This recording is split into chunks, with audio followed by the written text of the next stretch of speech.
They don't lose power when you expose them, they lose it the moment you stop needing their love. Because when you finally outgrow the narcissist game, you realize their control was never real. It only existed as long as you kept trying to prove your worth to someone who was never capable of seeing it. The narcissist's power ends when you stop participating in their game. It sounds simple, but it's one of the most profound psychological turning points a person can experience.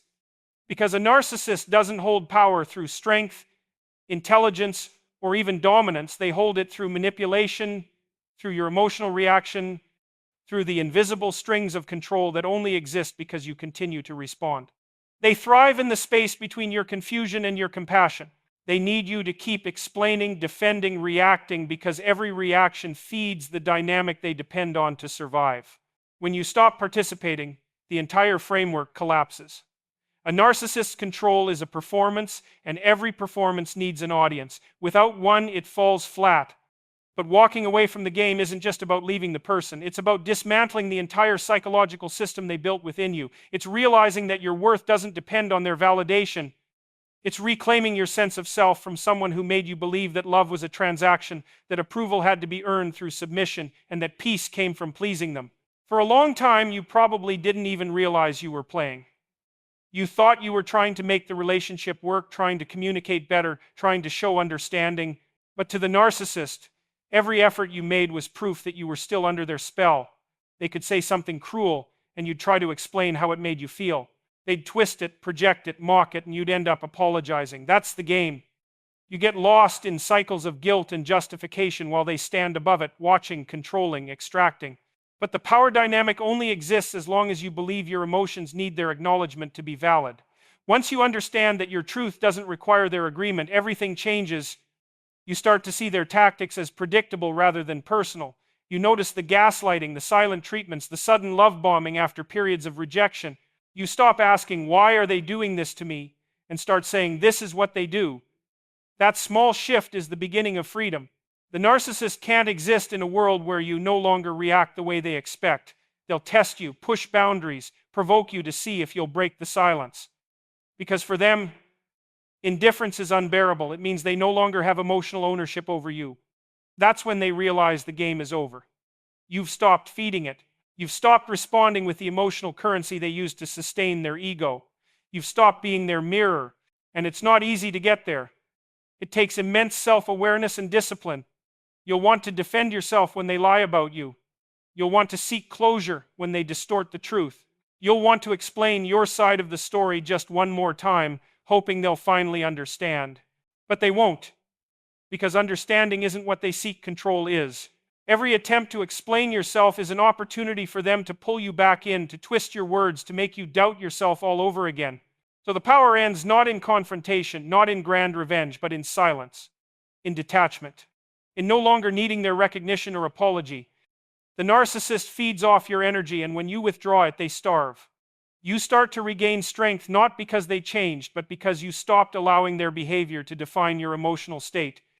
You learn that your peace is internal, not conditional. You understand that their validation was never real, it was bait. And once you stop taking it, the game loses meaning for both of you.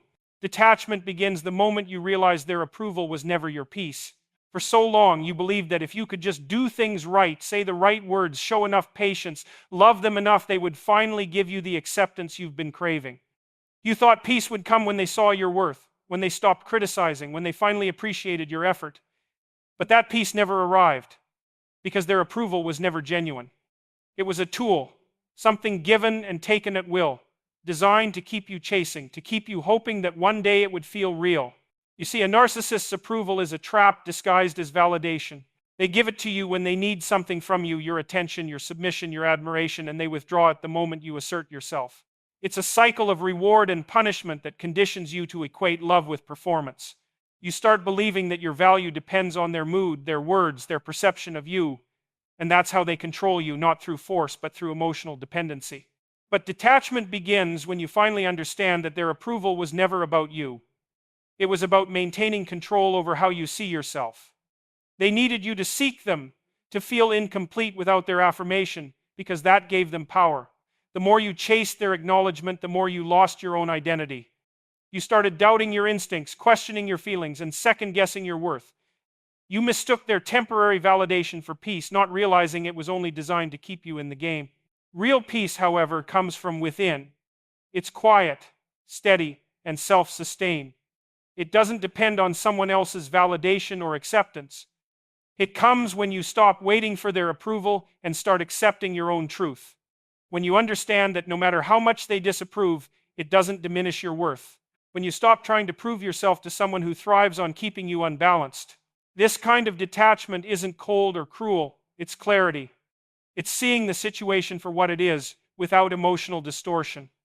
It's recognizing that their opinion of you is a reflection of their inner emptiness, not your inadequacy. And once you reach that understanding, you stop reacting to their manipulation. You stop explaining, defending, or trying to make them see your side. You no longer need them to validate your experience because you finally trust your own perception. And in that moment, the dynamic begins to dissolve. They may still try to provoke you, but it doesn't land the same way.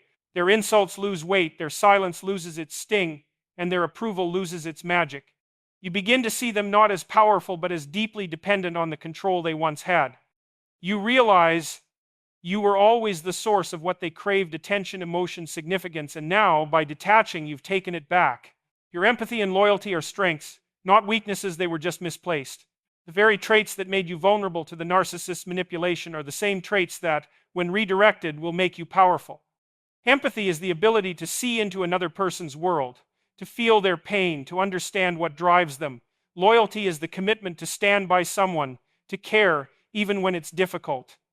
These are beautiful, noble qualities, but in the hands of a narcissist, they become weapons turned against you. The narcissist recognizes your empathy immediately. They see it as an entry point, a doorway into your emotional core. They tell you stories of their pain, their trauma, their loneliness, and your heart opens.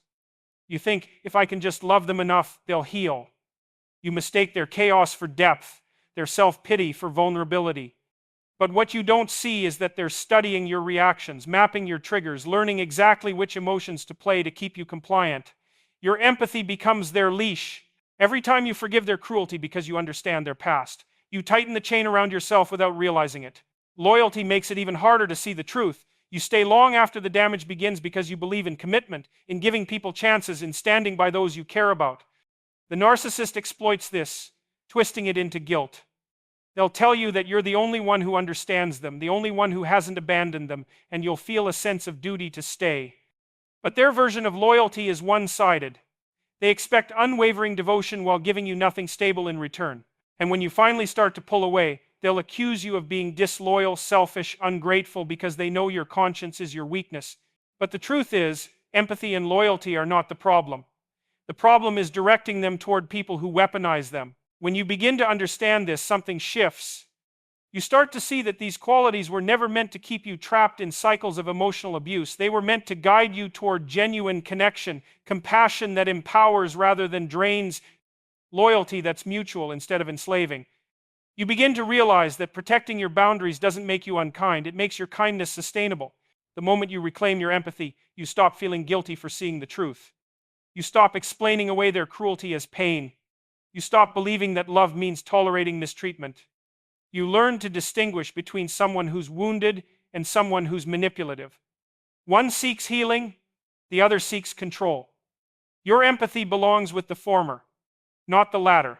When you finally redirect your loyalty toward yourself, you start to rebuild the trust you once gave so freely to those who abused it.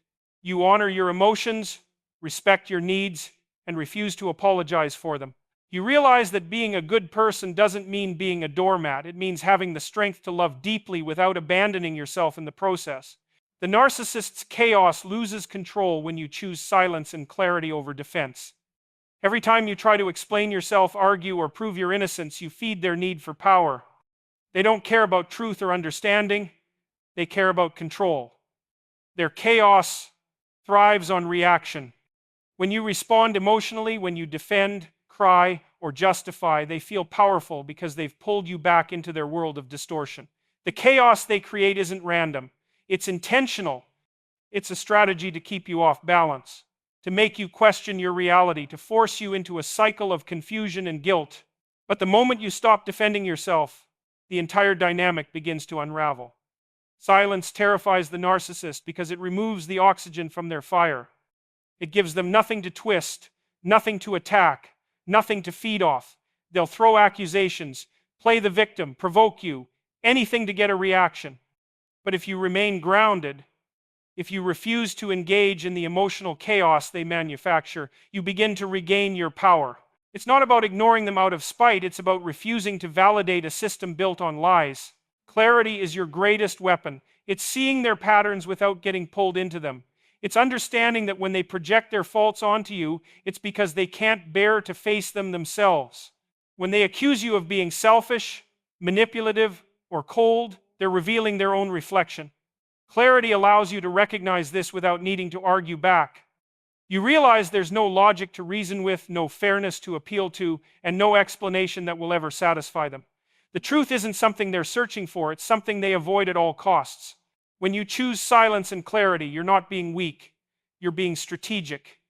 You're taking back control of your emotional energy, you're stepping out of the game entirely. And that drives them mad, because chaos is how they anchor you to them. They want you to stay entangled in their drama, to keep explaining yourself until you forget what's real. Silence cuts through that fog. It allows you to see the situation for what it truly is, a pattern of manipulation that only continues when you participate. There's incredible strength in saying nothing. In those moments, you reclaim your dignity. You stop trying to prove your integrity to someone who has already decided to distort it.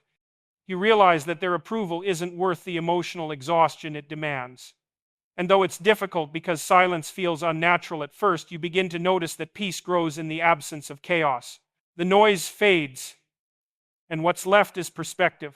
The narcissist may escalate when they sense their grip slipping, but even that reveals the truth of the dynamic. The louder they get, the clearer it becomes that your calm exposes their instability. Your silence forces them to confront the emptiness they've been hiding behind manipulation. Your clarity becomes the mirror they can't stand to look into. True healing starts when you stop trying to win love from someone incapable of giving it. For so long, you believed that if you could just be patient enough, kind enough, forgiving enough, they would finally love you the way you needed to be loved. You poured yourself into proving your worth, constantly trying to earn affection that was always conditional, always fleeting.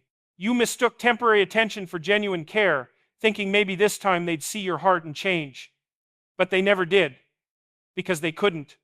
Their love was never love, it was control, admiration, supply. They loved the reflection of themselves they saw in your devotion, not the person you truly are. Healing begins when that realization stops breaking you and starts freeing you. It's painful to accept that someone you gave everything to was never emotionally capable of returning it. It shakes your sense of identity, because your entire emotional world revolved around their validation. You thought that if you could finally be enough, you'd earn stability, peace, affection. But what you were chasing wasn't love, it was approval from someone whose approval was designed to keep you chasing. Their affection was a performance, a calculated cycle of reward and withdrawal to keep you dependent on the high of being temporarily accepted. Once you stop trying to win that love, everything starts to shift. You begin to see that love is not supposed to hurt this way. It's not supposed to make you feel like you're constantly walking on eggshells or begging to be seen. Real love nurtures, it steadies, it expands you. It doesn't shrink you down into someone small enough to fit another person's ego. When you stop chasing their affection, you redirect that energy inward. You begin the slow process of learning to love yourself without needing permission. You start to give yourself the validation you kept begging them for. At first, it feels empty. You'll crave their attention even when you know it's poison. You'll question whether walking away was the right decision, because part of you still believes they'll change. That's the addiction breaking. Narcissistic love operates like a drug. It gives you intense highs followed by deep crashes, and healing means enduring the withdrawal without going back for another fix. It's in that space of silence, of absence, that you start to rebuild what they tried to destroy: your self-trust, your confidence, your ability to feel peace without chaos. Healing isn't about hating them. It's about detaching from the illusion that you ever needed their love to be whole. You begin to understand that the love you were trying to earn was something you were already capable of giving to yourself. The attention, the empathy, the care, you don't need to beg for it, because it was yours all along. You were never unlovable, you were simply giving love to someone who didn't know how to receive it. And in that realization, you start to heal, not by changing them, but by choosing yourself for the first time in a very long time.